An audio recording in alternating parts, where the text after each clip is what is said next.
Bonsoir messieurs, dames. Bonsoir aussi aux personnes qui nous suivent en visio. Et bonsoir aux personnes ou bonjour aux personnes qui regardent cette diffusion par la chaîne KTO. Je suis heureux de vous accueillir dans la Maison des évêques de France. Vous vous contenterez non pas de l'ensemble des évêques, mais d'un seul. Je suis l'archevêque de Poitiers et je suis le responsable de l'Observatoire Foi et Culture, qui organise cette soirée, comme il organise aussi des colloques de temps à autre. Donc ce soir, nous avons la chance et l'intérêt de réfléchir à la question de l'intelligence artificielle, plus exactement autour du numérique, avec ce titre « Homme augmenté, homme diminué ». Et pour nous entendre de ces sujets, on a la joie, l'intérêt d'accueillir Marc Ouniadi, qui est professeur à l'Université catholique de Louvain, Laurence de Villers, qui va nous rejoindre dans quelques instants, elle arrive de la Sorbonne, et le père Grégoire Catta, jésuite, qui travaille ici à la Conférence des évêques, et en particulier autour de ces domaines. Pour ma part, je vais vite me taire parce que je n'y connais absolument rien, et donc je vais être heureux d'écouter ce qui va être dit ce soir pour m'enrichir et profiter un peu plus autour de ces sujets qui pourtant, même si je ne les connais pas, nous concernent tous d'une manière ou d'une autre et concernent nos modes de vie les plus ordinaires. Merci Monseigneur, et de nouveau bienvenue pour ce deuxième mardi de l'Observatoire Foi et Culture. Alors donc ces mardis de l'Observatoire Foi et Culture, ça se présente vraiment comme un temps de dialogue avec deux personnalités qualifiées, quoi. Donc Monsieur Ouniadi, Marc Ouniadi, et puis Laurence de Villers qui va nous rejoindre. Et puis moi, je vais leur donner la parole et puis auparavant introduire un petit peu ce sujet qui est au cœur de notre thématique ce soir, le numérique, avec cette question homme augmenté ou homme diminué. L'être humain, que se passe-t-il ?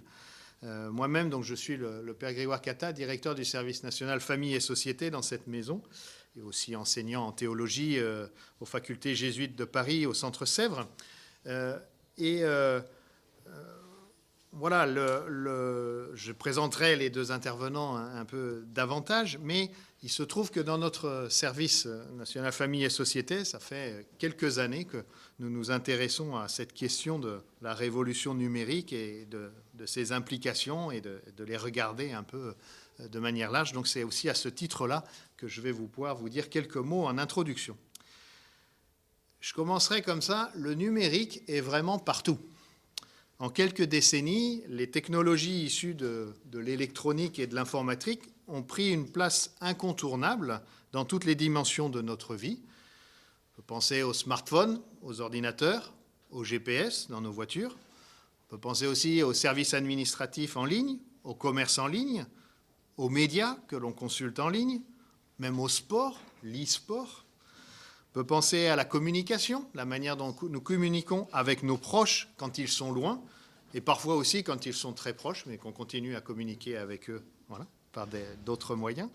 Les communications de toutes sortes, la circulation de l'information, la circulation aussi des rumeurs, des mensonges, le domaine médical, l'éducation, le journalisme, le domaine militaire, l'économie et la finance, les loisirs, et même le spirituel, le religieux, des noms d'entreprises ou de marques comme Zoom, Teams, Google, Amazon, Apple, Microsoft, plus récemment ChatGPT. Voilà. Les technologies liées au numérique sont partout et bouleversent profondément nos vies, les relations entre nous, nos relations au monde et sans doute aussi notre relation à ce qu'il y a au-delà du monde. Qu'on le veuille ou non, nous sommes concernés. Cela suscite bien des réactions à des degrés divers selon les personnes et les situations, l'enthousiasme, l'espoir, mais aussi des inquiétudes, des peurs, peut-être tout cela en même temps. Alors, pour employer une expression théologique, on peut dire que nous sommes indéniablement face à un signe des temps, un signe marquant notre temps. Et comme croyants, quand on est face à un signe des temps, comme Église, nous ne pouvons pas ne pas nous y pencher pour discerner, pour interpréter, pour orienter nos actions à la lumière de l'Évangile, à la lumière de notre tradition de foi, et toujours en dialogue avec nos frères et sœurs en humanité. Et c'est sans doute pour cela que les évêques du Conseil Famille et Société, de la Conférence des évêques de France, il y a quelques années, un peu plus de 6 ans, 7 ans, ont demandé qu'une réflexion soit mise en place au sein du service que je dirige actuellement. Et je salue ici Bernard Jarry-Lacombe qui est là et qui a été le pilote depuis tout ce temps-là, avec beaucoup de talent et d'énergie et de compétences, de cette réflexion. Il est avec Thierry Sergent qui travaille aussi avec lui. Et donc plusieurs groupes de travail se sont mis en place, un séminaire ouvert, de manière à pouvoir écouter, faire dialoguer des scientifiques, des juristes, des philosophes, des théologiens, des acteurs variés dans le champ du numérique. Et de ces échanges, il y a différentes choses qui sont nées, mais notamment, il y a maintenant 1 an et demi, ce livre pour un numérique au service du bien commun, chez Odile Jacob. C'est un petit peu la cristallisation de tout ce qui s'est échangé dans le séminaire principal sur la question du numérique. Et je vais y revenir un petit peu pour introduire le sujet de ce soir. Et puis plus récemment, il y a eu un document épiscopat, c'est la revue de la conférence des évêques ici, avenue de Breteuil. C'est sorti au mois d'août, sur chrétiens dans la révolution numérique. Voilà, ce que je souhaiterais pour avancer, après avoir posé de manière très très largement le sujet, mais c'est de partager avec vous quelques fruits des réflexions qui sont dans ce livre, et aussi d'une certaine manière reprises dans le document épiscopat, en soulignant 3 points qui me paraissent à retenir. D'abord, le premier point, c'est de vraiment prendre conscience que le numérique bouscule notre monde, mais il bouscule notre monde de manière systémique. Voilà. On n'a pas simplement affaire à quelque chose de technique qui toucherait à la superficie. Comme je l'ai déjà un peu évoqué, le numérique est partout et les bouleversements qu'il occasionne ne sont pas simplement d'ordre superficiel. Oui, bien sûr, il s'agit d'outils. On pourrait se dire que la question, du coup, puisque ce sont des outils liés au numérique, il s'agit de savoir les utiliser et de bien savoir de quelle manière et en fonction de quel but les utiliser. Oui, ça c'est vrai. Mais il y a plus que cela. Notre rapport au monde, notre rapport à nous-mêmes, aux autres, et même aussi à Dieu, est transformé. Il y a donc des questions techniques et des questions éthiques à se poser, mais il est également nécessaire de s'interroger au niveau anthropologique. Qu'est-ce donc que l'être humain à l'âge du numérique ? Et le titre de la rencontre de ce soir pose bien cette question-là. Et puis s'interroger aussi au niveau philosophique, même au niveau théologique. Et dans le document épiscopat, il y a des pistes de réflexion données par des théologiens pour essayer d'éclairer la question du bouleversement numérique à partir du mystère de l'incarnation, de la doctrine de la création, etc. Pour toucher du doigt cette dimension vraiment systémique, je vous propose de simplement parcourir quelques titres, quelques expressions qui sont dans le livre, et notamment dans la première partie du livre qui s'intitule « Le numérique, une utopie devenue hégémonique ». Voilà, déjà tout un programme. Alors, par exemple, il y a une sous-partie qui dit « L'hégémonie du nouveau capitalisme numérique ». Ben oui, ce qui est en jeu, derrière l'apparence de la liberté et de la gratuité d'accès à des quantités gigantesques d'informations et de ressources, on sait bien que Internet est aussi devenu un véritable système capitalistique. Une autre section du livre a pour titre « Un jaillissement de nouvelles technologies et un nouvel or noir, les data ». Cela renvoie à une thématique dont mon voisin de droite parle souvent, la double finalité des outils numériques. Il y a une finalité visible, qui est toujours de nous rendre un service, par exemple nous donner la météo, nous permettre d'échanger des nouvelles avec nos enfants, nous donner le chemin le plus court, le plus rapide pour aller d'un point A à un point B. Mais il y a toujours aussi une autre finalité derrière ces applications numériques ou ces outils numériques. Une finalité souvent invisibilisée, qui est de collecter des données, du data. Et connecter ces données, précisément, aujourd'hui, on comprend pourquoi, pour alimenter aussi ce qu'on appelle l'intelligence artificielle. Pour, sans rentrer dans les détails, mais juste comprendre aussi comment les choses s'articulent, on comprend bien que le règlement européen, qui n'est pas très nouveau, qui est mis en place depuis quelques années maintenant, qu'on appelle RGPD, sur l'histoire des données, vous savez, ce qui fait que régulièrement on nous dit, mais est-ce que vous êtes d'accord que vos données, que votre nom et votre adresse mail soient enregistrés pour notre association, je ne sais pas quoi, toutes ces choses qui apparaissent sur nos écrans aussi, est-ce que vous êtes d'accord pour telle chose, ça c'est le règlement RGPD qui demande ça. En fait, le règlement RGPD met le doigt dessus car il oblige à davantage de transparence, même si la transparence n'est pas complète, sur cette collecte des données.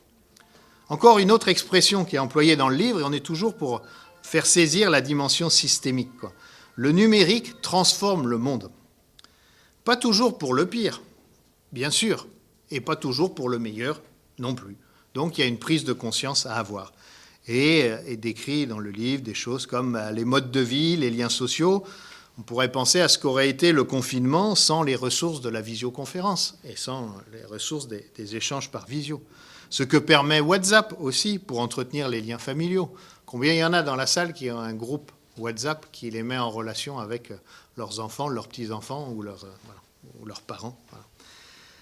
Mais voilà, après, je ne développe pas, mais on sait aussi qu'il y a d'autres aspects qui posent davantage question aussi. La vie politique. Est-ce que les outils numériques, à quoi servent-ils ? À la surveillance, au contrôle ? On pense à ce qui se passe dans un pays, dans un continent comme la Chine. Le lieu d'une manipulation aussi, le numérique. Mais aussi, on sait qu'il y a des outils numériques qui permettent d'avancer, qui ont permis à certains moments d'avancer du côté de l'exercice, d'un exercice démocratique. On a vu le rôle qu'ils ont joué il y a une dizaine d'années pour les printemps arabes. Bon. On voit aussi comment ça se passe dans les régimes dictatoriaux, à quel point on sait mettre le frein immédiatement à Internet. C'est bien parce qu'il y a là un outil de résistance possible. Alors, on pourrait évoquer le travail, l'économie des plateformes, comment tout ça modifie le travail, le management. La question de la santé, on a un groupe de travail spécifique sur l'e-santé. La cyberguerre, la cyberdéfense, le religieux. Voilà. Donc premier grand point à retenir, le numérique bouleverse notre monde de manière systémique. Deuxième point qui est abordé aussi dans le livre, c'est que du coup il faut s'interroger, le numérique contribue-t-il au bien commun ? À ce bien dont on dit dans la tradition de pensée de l'Église, le bien du nous tous, qui nous oblige à aller toujours davantage à intégrer tout le monde dans quelque chose qui nous est donné et pas simplement faire une somme d'intérêts individuels. C'est la question centrale du livre, qui évidemment, à laquelle on ne peut pas apporter une réponse univoque et définitive à ce stade-là, et peut-être même, certainement même jamais. Mais il y a des questions et des choix à faire. Quelle société désirons-nous ? Là, dans le livre, 3 clés sont données par les auteurs. Il s'agit de prendre en compte l'environnement comme une urgence, la démocratie comme un principe et l'inclusion comme une exigence. Et au travers de ça, ça nous donne des clés quand même pour regarder ce qui se passe avec toute cette révolution numérique. Le numérique peut contribuer à tout cela, mais c'est seulement à condition de ne sacraliser ni l'efficacité ni la puissance que peuvent donner ces outils, et au contraire de s'armer pour des discernements éthiques. Et puis peut-être troisième point à retenir du livre, c'est ce qui est dit un peu en conclusion. La conclusion du livre essaye de tracer un chemin et a cette expression ni technolâtre ni technophobe, mais engagé. Il y a une ligne de crête peut-être à tenir, en tout cas les auteurs, Bernard Jarry-Lacombe et d'autres, nous y invitent. Et pour cela, il suggère de développer une culture du numérique, l'information, la formation, l'éducation, pas l'information, la formation, l'éducation par le numérique, mais sur les outils numériques. La question de résoudre les questions des fractures numériques aussi entre dans ce cadre-là. Deuxième point qui nous donne comme axe de travail, mettre les questions éthiques au cœur de la transformation numérique. Je dirais comme tout progrès technologique, il y a des questions éthiques, mais là, qui sont peut-être redoublées. Notamment, évidemment, et dans notre tradition de foi de l'Église catholique, on y est particulièrement attentif, la question de l'impact sur les plus petits, les plus fragiles, les plus pauvres. Et puis, l'invitation qui est faite aussi à la fin de cet ouvrage, c'est de renforcer les politiques publiques. Si on a compris que la question était systémique, du coup, il va falloir y répondre pas simplement de manière individuelle, mais aussi en agissant sur nos institutions, sur nos structures. Voilà, je m'arrête un peu ici pour cette entrée en matière qui qui est un peu tous azimuts et qui nous fait saisir quelques enjeux, mais vous voyez, en ouvrant beaucoup plus de questions et en ne répondant à aucune, de manière à pouvoir laisser la parole à nos autres interlocuteurs, à nos autres contributeurs ce soir. Voilà. Je ne sais pas si on va avoir des nouvelles de Laurence, mais elle va peut-être finir par arriver. Mais en tout cas, je vais donner la parole tout de suite à Marc Ouniadi pour une première présentation. Donc, Monseigneur Winzer le disait, hein, vous êtes professeur de philosophie sociale, morale et politique à l'Université catholique de Louvain. Vous avez fait vos études à Genève, Paris, Francfort, notamment auprès de Jürgen Habermas. Mais vous êtes aussi professeur à l'Institut Mines Télécom de Paris, et puis membre d'un certain nombre de comités d'éthique, comité éthique Orange en France, et puis membre du comité éthique commun de 4 instituts de recherche français de recherche publique, l'INRAE, CIRAD, IFREMER et IRD. Et vous avez publié, alors juste ce mois de septembre, mais je ne l'ai pas encore sous les yeux, un livre chez RS, Faire confiance à la confiance. Il s'agit d'une synthèse destinée au grand public de la théorie de la confiance que, en fait, vous aviez déjà exposée en 2020 dans « Au début est la confiance ». Et puis, en mars dernier, vous aviez publié ce livre que j'ai là, « Le second âge de l'individu pour une nouvelle émancipation ». Et dans ce livre, vous explorez les nouvelles voies pour sortir des impasses dans lesquelles nous ont enfermés l'individualisme moderne et son éthique des droits. Et vous y reprenez, notamment dans un chapitre sur la question du numérique, vous y reprenez un certain nombre de réflexions sur l'emprise du numérique sur nos existences, des réflexions que vous aviez développées par ailleurs dans de précédents ouvrages. Et je mentionne un article un peu plus ancien, mais au titre très évocateur et qui rejoint bien notre question de ce soir, un article que vous aviez intitulé « Conditions de l'homme numérique ». Voilà, en reprenant la terminologie d'Hannah Arendt. Mais pour montrer que la réflexion d'Hannah Arendt s'applique bien dans tous les, comme le numérique s'applique dans tous les domaines de la vie, elle s'applique aussi là-dedans, mais que le numérique implique un engagement envers le monde qui va bien au-delà des outils dont parle la philosophe, quoi. Le numérique est un outil d'un nouveau genre, un outil de prolongement, je vous cite, et d'amplification de la vie psychique, en dotant celle-ci de la capacité à atteindre ses buts de la manière la plus pratique possible, qui permet de satisfaire des buts de manière plus commode et plus confortable. Et vous expliquez aussi, on peut dire que le moteur de l'extension du numérique est fondamentalement libidinal, au sens large. Il va dans le sens du désir, il vise l'agrément, et ce, de la manière énergétiquement la plus économique possible. Et du coup, vous terminez, je me souviens dans cet article, l'homme numérique devient l'employé de son bien-être, peut-être même l'esclave de son bien-être. Voilà, c'est un peu dans ce sens-là. Comme dit Rousseau, il n'y a pas d'assujettissement si parfait que celui qui garde l'apparence de la liberté. Donc, telle serait inéluctablement notre condition, d'être employé ou esclave de notre bien-être.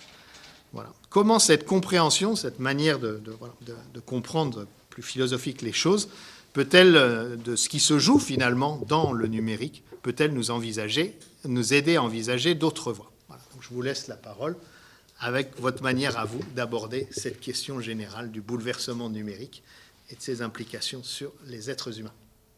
Merci Grégoire de cette généreuse introduction. Merci Monseigneur de l'invitation qui me donne l'occasion de parler devant vous aujourd'hui. Alors effectivement, vous avez dit une chose qui m'a beaucoup touché, frappé, c'est vous avez parlé de cette expression « signe des temps ». C'est comme ça que j'aimerais aborder le numérique, effectivement, comme un signe des temps, et plus particulièrement comme un signe de l'individualisme moderne. Et c'est ce dont j'aimerais vous entretenir rapidement aujourd'hui, en m'interrogeant sur la question de savoir dans quelle mesure le numérique et l'intelligence artificielle contribuent à, je dirais, l'érosion, sinon la mort, mais en tout cas l'érosion des sociétés du contrat social. Et dans quelle mesure, simultanément, le numérique et l'intelligence artificielle participent à la mise en place d'une société tout à fait inédite que nous voyons se déployer sous nos yeux.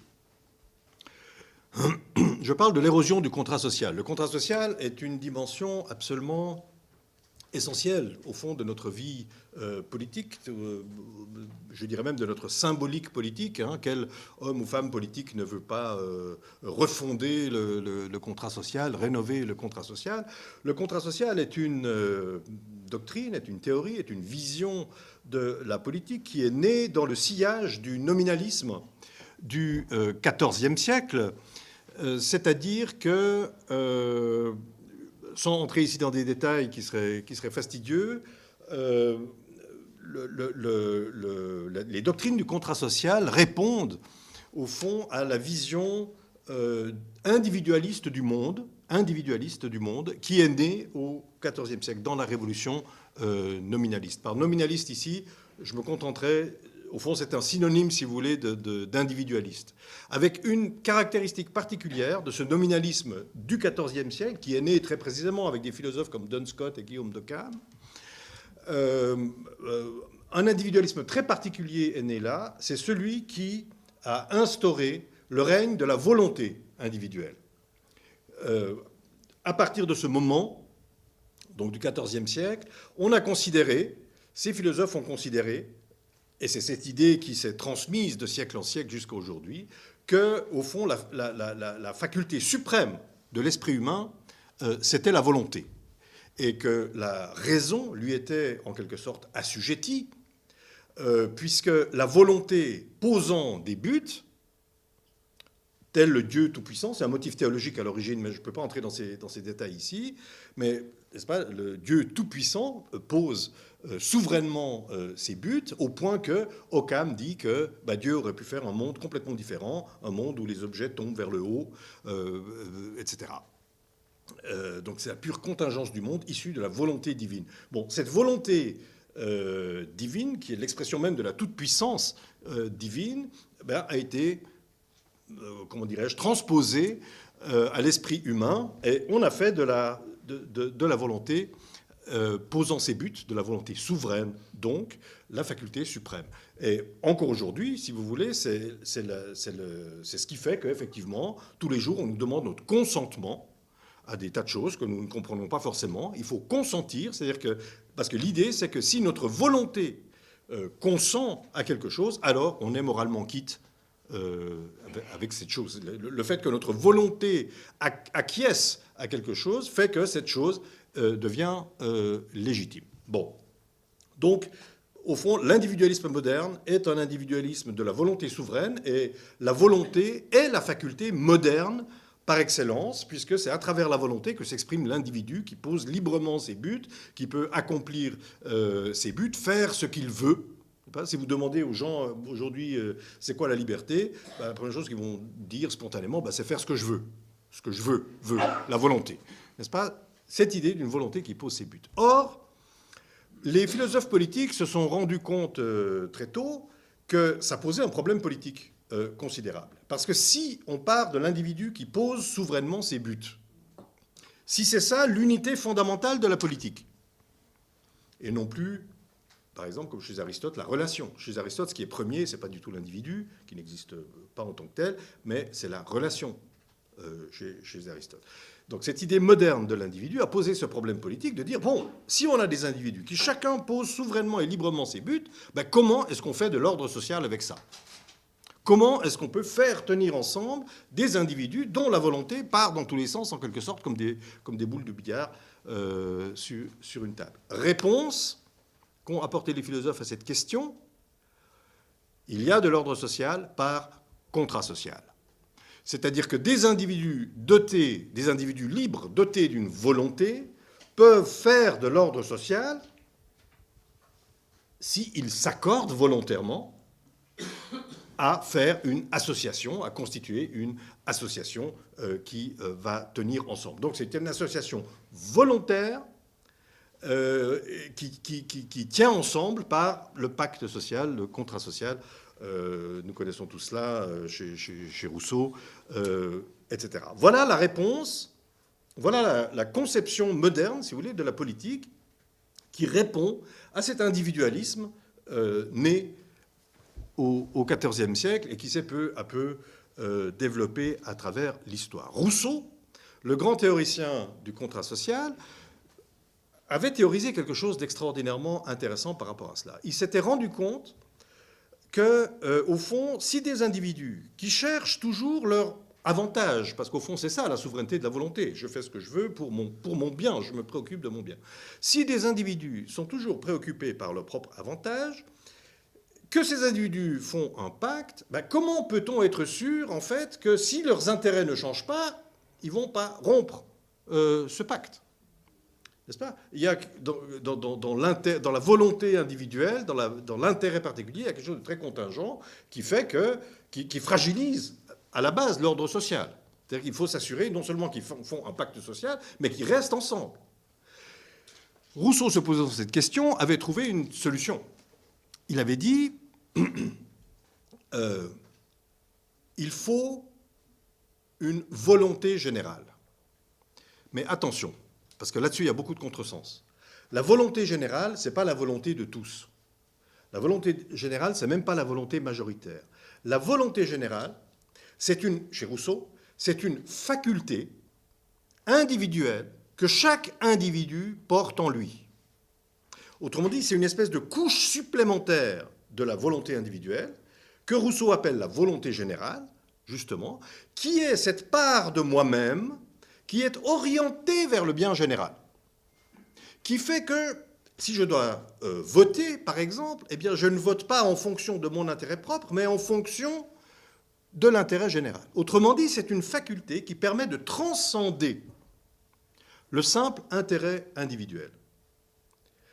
Pour Rousseau, cette faculté était absolument nécessaire pour garantir le ciment, si vous voulez, de l'ordre social. D'accord ? Il avait vu cela, et c'est comme ça donc qu'il l'a théorisé, c'est-à-dire qu'il faut dépasser le simple, si vous voulez, l'atomisme des individus, vous voyez, et l'égoïsme, au fond, on pourrait dire, des individus. Il faut le dépasser, il faut que chacun puisse le dépasser pour faire de l'ordre social. Ce qui permet de le dépasser, c'est cette volonté générale que nous avons en nous qui permet en chacun de nous de transcender ses propres intérêts. Une pensée très profonde de Rousseau. Mais qui s'est peu à peu, elle aussi, si vous voulez, qui a été peu à peu oubliée. Je dirais que ce sens de la transcendance dont Rousseau percevait donc la nécessité, au fond, c'est, comment dirais-je, a perdu de sa vigueur. D'une manière générale, j'aimerais dire une chose importante pour comprendre la suite et le statut de ce que je vais dire, c'est que ce nominalisme individualiste de la volonté, au départ, à partir du XIVe siècle, puis comme il s'est développé ensuite, à travers les droits de l'homme, parce que les droits de l'homme sont purement individualistes, sont purement nominalistes, à travers l'économie de marché, à travers le libéralisme politique, le libéralisme économique, à travers la science, etc. Donc le nominalisme a une importance absolument fondamentale dans notre civilisation. Certains historiens de la pensée pensent même que c'est la seule vraie grande révolution, parce que c'est elle qui a tout bouleversé, c'est elle qui fonde l'ordre moderne. Au départ, cet individualisme nominaliste a été extraordinairement émancipateur pour l'individu. Il s'agissait effectivement de s'émanciper des ordres traditionnels, des hiérarchies pesantes, des traditions aliénantes, etc. Il fallait libérer tout cela, et l'individualisme nominaliste a eu cette force émancipatrice. Rousseau est encore dans cette énergie émancipatrice en théorisant le contrat social. La Révolution française, nominaliste, philosophiquement nominaliste aussi, puisqu'elle intronise le règne des individus égaux, de chaque individu libre et égal, comme vous le savez. Donc cette révolution nominaliste la Révolution française porte cette énergie nominaliste, vous voyez, de l'émancipation. Ce que je pense néanmoins, c'est que cette force, cette énergie émancipatrice dont témoignait encore Rousseau, s'est, au fil du temps, jusqu'à aujourd'hui, peu à peu émoussée. Je dirais qu'elle s'est émoussée sous l'effet de deux phénomènes majeurs. Premièrement, c'est que les droits individuels, qui sont, vous avez bien compris, une émanation nominaliste, les droits individuels, les droits de l'homme, les droits individuels ont été, au fil des siècles, en tout cas au fil des générations, pourrait-on dire, constitutionnalisé. C'est-à-dire que tous les préambules de nos constitutions, des constitutions des États modernes, font référence aux droits de l'homme comme à une évidence et comme quelque chose que l'État, au fond, dont l'État doit être garant. Donc ça veut dire que, bon, il n'y a plus besoin de lutter, en fait. Hein. Il n'y a plus besoin de cette énergie individualiste, vous voyez, pour lutter pour ses droits, puisqu'en fait, ils sont garantis constitutionnellement. Ça a un peu, au fond, émoussé, je dirais, la vigueur de l'individu nominaliste qui cherche son émancipation. La deuxième chose, le deuxième phénomène qui a lui-même émoussé cette vigueur des origines, c'est le capitalisme. Le capitalisme du bien-être, le capitalisme industriel d'abord, puis enfin celui qu'on a connu au XXe siècle, etc., qui nous a inondé, qui a inondé en fait la société de biens très facilement accessibles finalement à tout le monde, et a au fond développé une espèce de culture du bien-être, au fond qui a fait que les gens se sont un peu repliés sur leur confort personnel. Tout ça a émoussé ce sens de la transcendance qui animait l'individualisme de départ. Une chose d'ailleurs que Tocqueville, par exemple, diagnostiquait déjà, ce repli individualiste dans une démocratie du bien-être. Tocqueville, au XIXe siècle, déjà l'avait bien vu, bien anticipé, bien diagnostiqué aux États-Unis.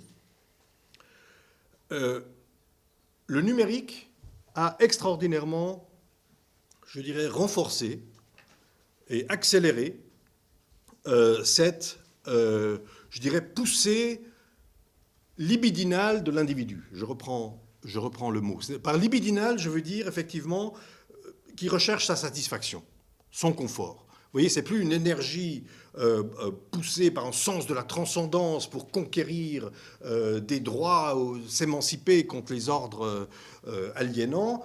C'est une espèce de repli libidinal sur soi. On cherche le confort, on cherche le bien-être. Les États ont garanti le bien-être avec les États sociaux que l'on connaît. Tout ça est, si vous voulez, est allé dans le sens d'une perte progressive du sens de la transcendance. C'est-à-dire que chacun, au fond, s'est replié sur soi. Et avec le numérique, on peut dire que chacun s'est replié en quelque sorte dans son cockpit, sur son cockpit numérique, ce dont nous avons eu une image très réelle pendant le confinement, où on était tous claquemurés dans nos appartements et derrière nos écrans, gérant nos existences à travers les écrans, etc. Donc, perte du sens de la transcendance, poussée de l'individu libidinal, replié sur lui-même. Je crois que le numérique, vous y avez fait allusion dans ce que vous disiez en introduction, que le numérique a comme technique des caractéristiques spécifiques qui confortent, et je dirais même amplifient la libidinalité de l'esprit humain, je dirais, qui n'est pas la libidinalité de la chair, de Saint Paul. Non, c'est une espèce de libidinalité de l'esprit humain qui, effectivement, l'esprit humain est ainsi fait que, si vous voulez, il va vers le plus commode, vers le plus pratique. Vous avez eu une citation tout à fait pertinente dans mes livres antérieurs, voilà, qui fait que, oui, on va au plus pratique. Et l'aspect le plus séduisant, si vous voulez, du numérique pour nous autres utilisateurs du numérique, c'est le fait que c'est tellement pratique. Tout est à disposition, très vite, c'est intuitif, on comprend. Voilà, quand on dit d'un dispositif qu'il est pratique, il est intuitif, on veut bien dire ça. On veut dire que, en fait, c'est très facile, c'est commode. Il y a une espèce de principe de commodité qui gouverne tout ça, qui fait qu'on l'utilise très volontiers. Et le numérique est ainsi fait qu'il satisfait ce principe de commodité, qu'il satisfait cette libidinalité spontanée de l'esprit, et je dirais même qu'il s'adresse à nous, le système numérique en tant que tel, s'adresse à nous comme à des êtres libidinaux, pas comme à des êtres capables de jugement et de réflexion, etc. Non, le système numérique veut qu'on clique le plus vite possible, qu'on aille le plus vite possible, qu'on atteigne le plus vite possible nos buts, ce qui est le rêve de l'individu nominaliste. Rappelez-vous, l'individu nominaliste, sa spécificité, c'est de poser lui-même ses propres buts et de les exécuter. Le numérique réussit cette performance, au fond, de satisfaire, de caresser le sujet libidinal dans le sens du poil, en lui permettant d'exécuter ses buts le plus vite possible. Ça peut être des buts matériels, on peut s'acheter une paire de chaussures à 4 heures du matin, mais on peut aussi avoir des buts élevés, chercher des œuvres d'art, peu importe, des références scientifiques, philosophiques, ce que vous voulez. Mais tout ça est rendu possible par le numérique. Tout est rendu accessible. C'est une forme de... C'est ça, vous voyez, c'est une libidinalité au sens très large. Conséquence de cela, et j'approuve tout à fait ce que vous avez dit sur les conséquences, sur le niveau anthropologique auquel il faut situer cette discussion. Conséquence de cela, chacun a si vous voulez, être encouragé à devenir le fonctionnaire de son propre bien-être. C'est-à-dire qu'on est encouragé à rester dans notre bulle, à gérer notre bien-être avec un retournement tout à fait extraordinaire qui fait que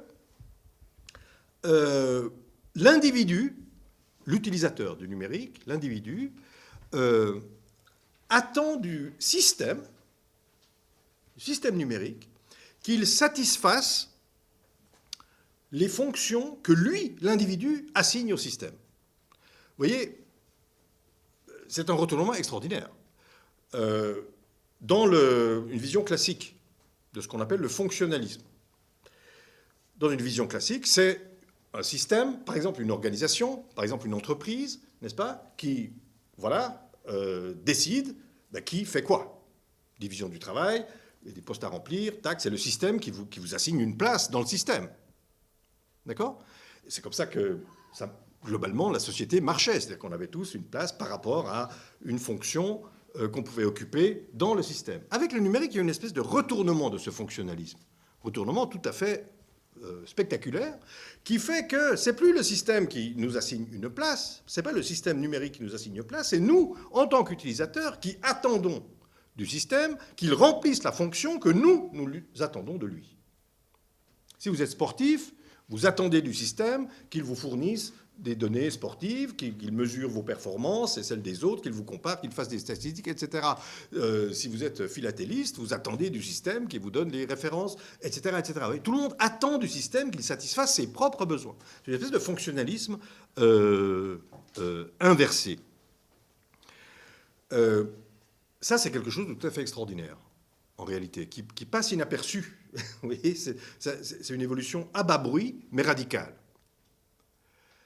Ou, encore une fois, qui permet techniquement que chacun devienne le fonctionnaire de son propre bien-être. Et je pense qu'il y a vraiment eu un basculement social, si vous voulez, au moment, et ce moment, c'était il y a une vingtaine d'années, pas avant, au moment où le système numérique a réussi à se greffer sur nos comportements. Il s'est greffé sur nos comportements. À partir du moment, et ce moment n'était pas au départ d'Internet, c'est une évolution d'Internet qui date de 2001-2002. Et c'est Google qui l'a inventé. C'est ce qu'on appelle le capitalisme de surveillance, qui est basé sur le fait que le système numérique, si vous voulez, le système numérique, je ne peux pas l'appeler autrement, en fait, enregistre en permanence et en continu ce que vous faites sur Internet. Et pas seulement les données que vous y mettez consciemment, comme quand vous mettez votre nom ou un mot de passe que vous mettez, ça vous le mettez consciemment, ça vous savez que vous le mettez. Le système enregistre vos comportements inconscients, non conscients.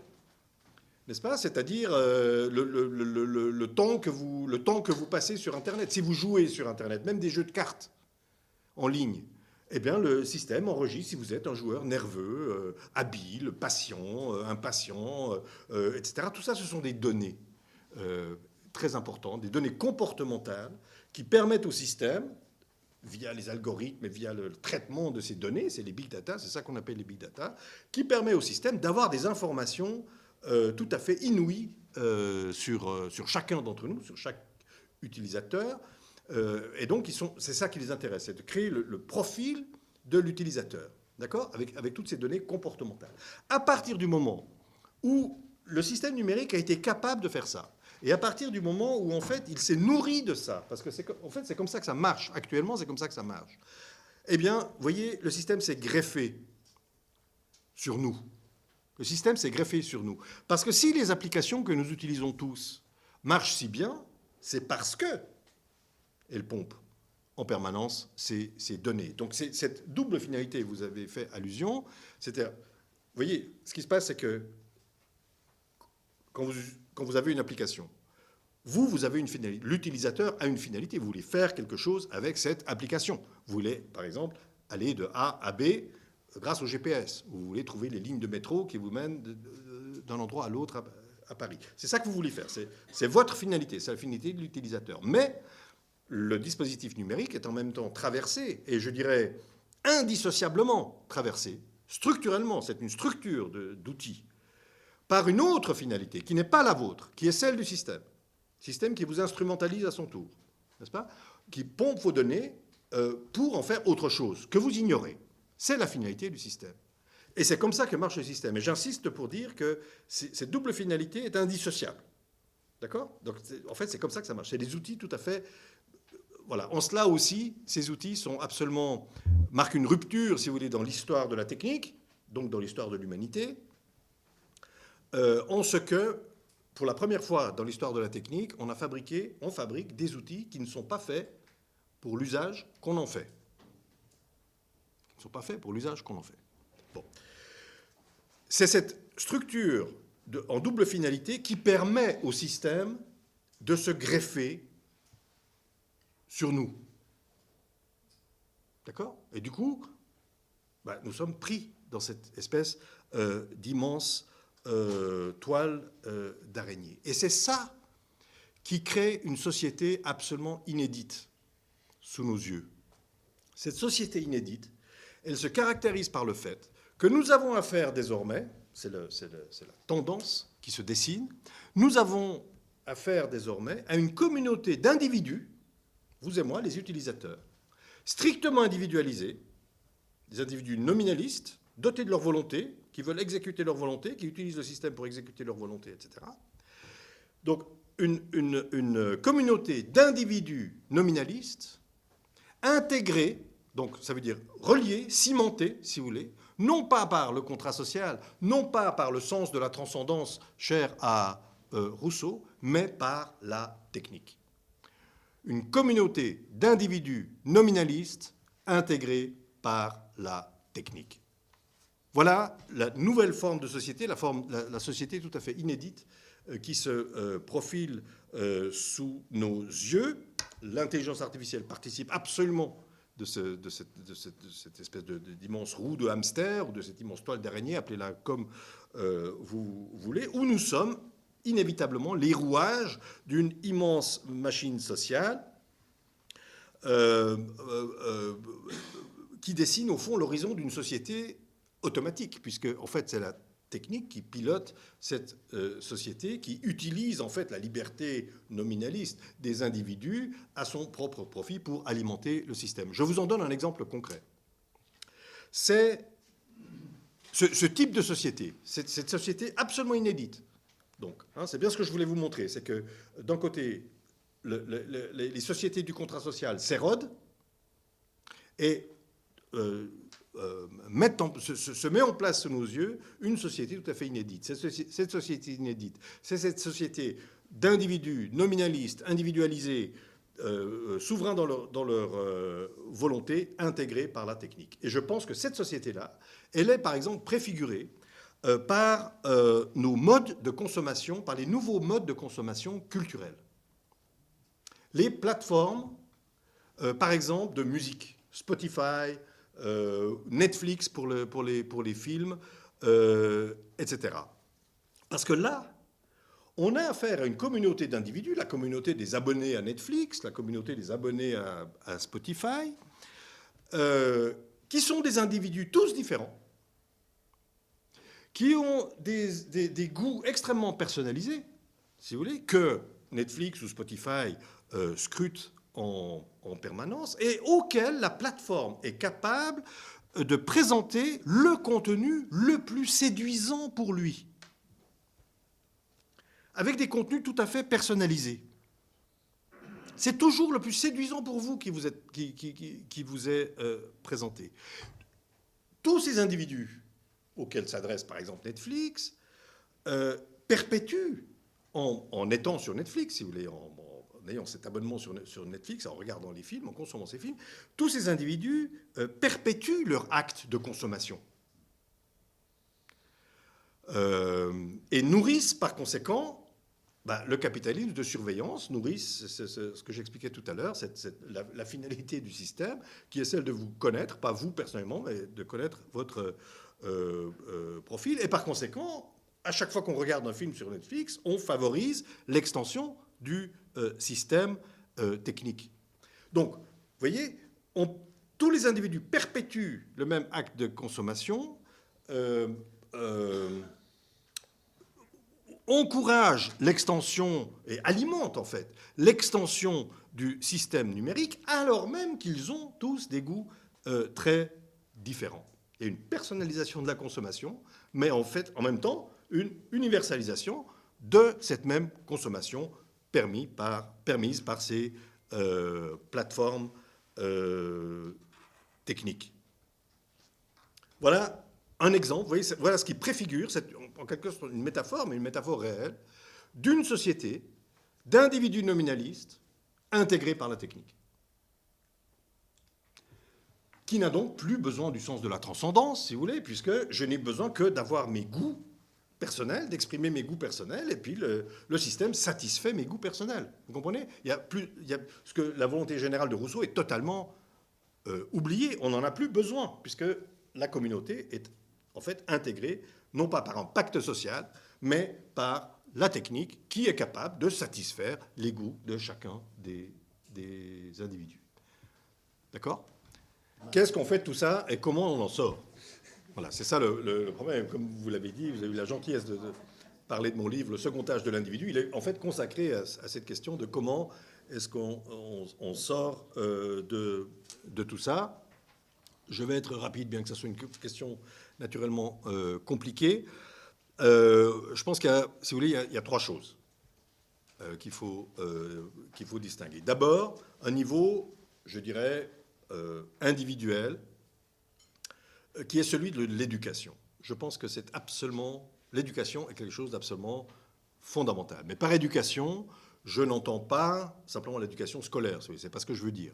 Je veux parler de la Bildung allemande, c'est-à-dire de tout ce qui forme l'esprit. Et notamment, une chose essentielle dans la formation de l'esprit, c'est de savoir comment on s'adresse à cet esprit.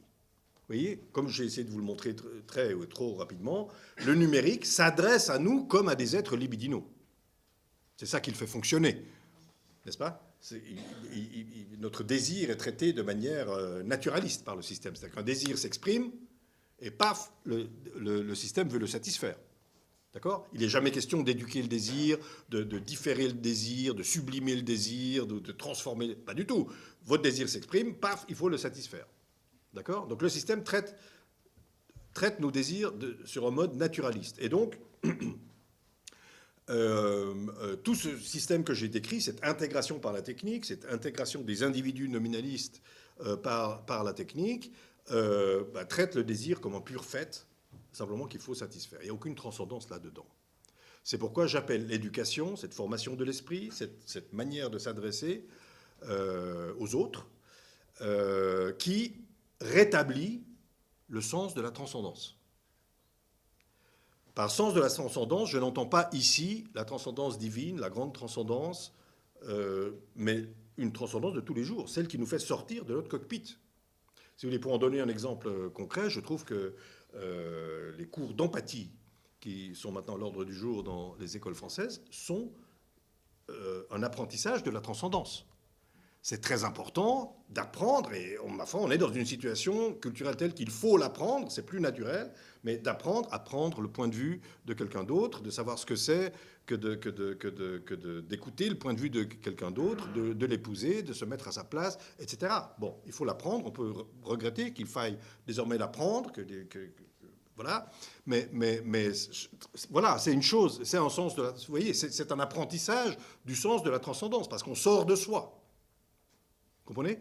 Et donc, voilà ce que j'appelle l'éducation, au sens large. Et je pense alors qu'il y a des mesures très concrètes à prendre. Vous voyez qu'on pourrait faire des choses très concrètes dans l'éducation, même des enfants, et même à l'école. Je ne parle pas que de l'éducation scolaire, mais même à l'école. On pourrait leur faire, par exemple, beaucoup plus d'exercices d'admiration. Ça me semble une fonction essentielle, en particulier des jeunes esprits, d'admirer des grandes figures, d'admirer... Voilà, parce que c'est une sortie de soi. Vous voyez, voilà, il faut leur faire écouter du Mozart en classe.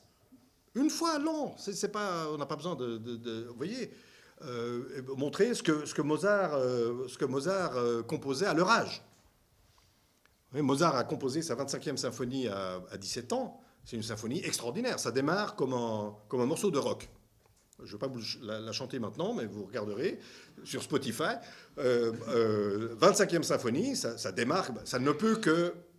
Les jeunes ne peuvent être que saisis par ça. Bon, c'est un exemple que je donne, vous voyez, mais pour dire que ça passe par des choses concrètes. Cet apprentissage du sens de la transcendance passe par des choses concrètes. Donc, il y a ce niveau éducationnel qui me semble très important. Un des problèmes de l'éducation étant qu'il faut éduquer les éducateurs. Bon, c'est un problème. Hein, c'est un problème, mais enfin, voilà. On pose le problème, c'est un problème qui n'est pas insoluble, qui est difficile, mais qui n'est pas insoluble. Donc, premier niveau, le niveau de l'éducation. Deuxième niveau, on a un problème institutionnel.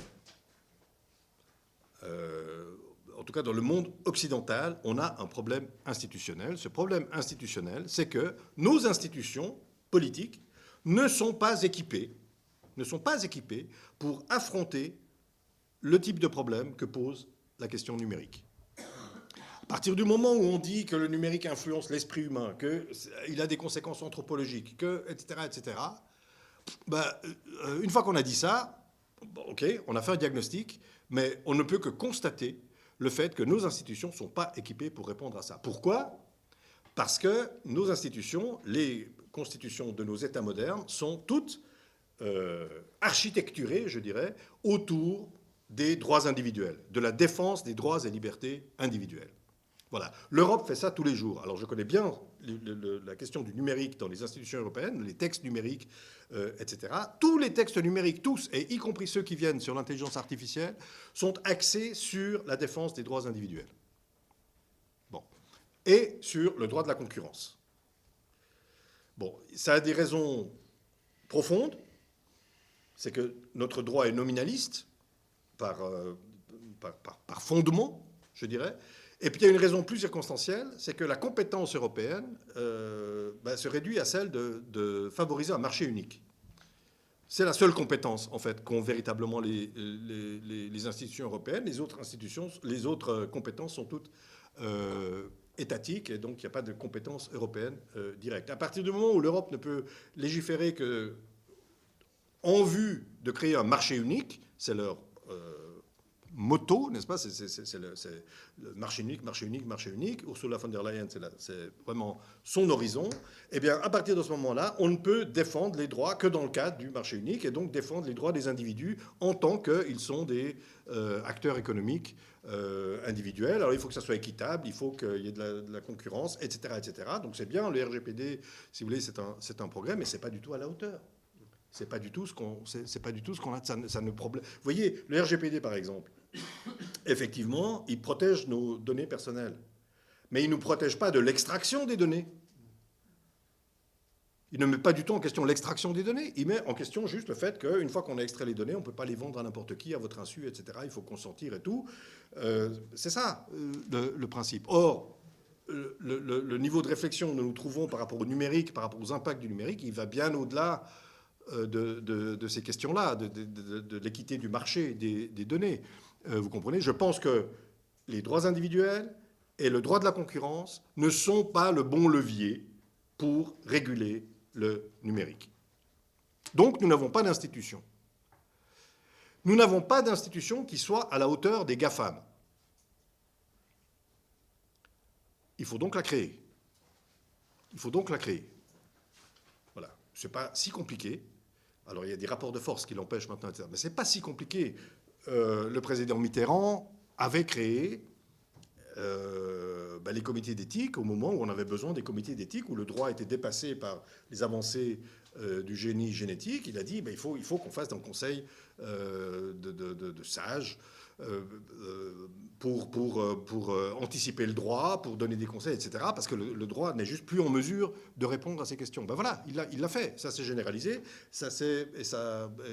Maintenant, il y en a partout dans le monde. On peut faire des institutions. Il faut le vouloir. C'est la volonté qui manque. Mais la possibilité, elle existe. Et en l'occurrence, c'est même nécessaire parce que, comme vous l'avez dit aussi dans votre introduction, vous comprenez, face à l'ampleur des phénomènes que je suis en train de décrire, aucune action individuelle n'est suffisante, n'est significative. Je veux dire, si vous renoncez à votre portable, par exemple, ok, super, c'est de l'héroïsme moral. D'accord ? Mais vous voyez bien que ça ne change strictement rien au système. Donc il faut une réponse politique, il faut une réponse collective. Et il faut donc une action collective. Or, organiser l'action collective, c'est ce qu'on appelle une institution. C'est ce dont est en charge une institution. Donc une institution est absolument nécessaire.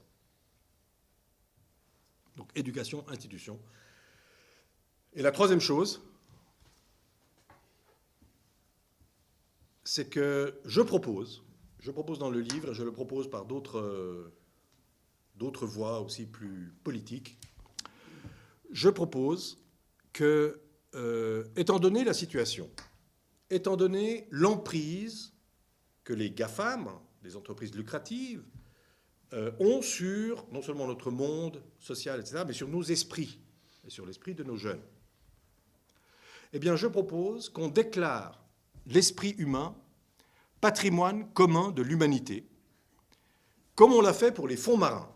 On a été capable de le faire pour les fonds marins, eh bien faisons-le pour l'esprit humain. Nous sommes dans une situation où en fait des entreprises privées à but strictement lucratif privatisent l'esprit humain.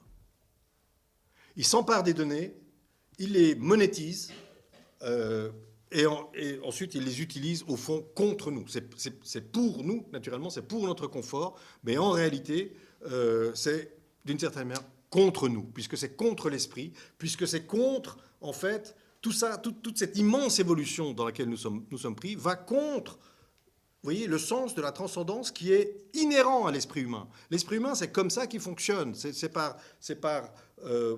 sortie de lui-même, si vous voulez. Vous comprenez ? Par justement ce sens de la transcendance. C'est ça qui caractérise l'esprit humain. Et par conséquent, cette fonction-là de l'esprit humain, cette capacité-là de l'esprit humain, elle est menacée. Elle est purement et simplement menacée, puisque, vous voyez, on nous enferme, le système vise à nous enfermer, et c'est bien ce qu'on voit, si vous voulez, aussi chez les jeunes et tout ça, dans ces comment dirais-je, cet usage absolument effréné, irréfléchi, n'est-ce pas, et addictif, évidemment. C'est addictif parce que c'est libidinal. Parce que si ce n'était pas libidinal, on ne pourrait pas être addictif, on ne pourrait pas être addict, vous comprenez ? Donc, tout ça nous enferme l'esprit, l'empêche de respirer. Il faut que l'esprit humain respire, il faut qu'on lui permette ça, il faut par conséquent protéger l'esprit humain et donc le déclarer patrimoine commun de l'humanité, ce qui veut dire qu'on ne peut pas faire ce qu'on veut. Vous voyez, je vous donne encore un exemple, puisque Madame de Villers n'est pas là, j'en profite. ChatGPT, ça nous ramène très directement à l'actualité. Vous voyez, ce qui est scandaleux dans ChatGPT, ce n'est pas du tout la technologie ou quoi que ce soit, elle est au contraire extraordinaire, elle est stupéfiante. Effectivement, cette technologie, en plus, elle s'améliore vraiment très très vite. J'ai moi-même eu l'occasion de vérifier. les différences des réponses qu'on m'a données il y a 6 mois et puis aujourd'hui, c'est stupéfiant. Donc on peut être admiratif aussi d'une certaine manière. Ce n'est pas de l'intelligence. Hein.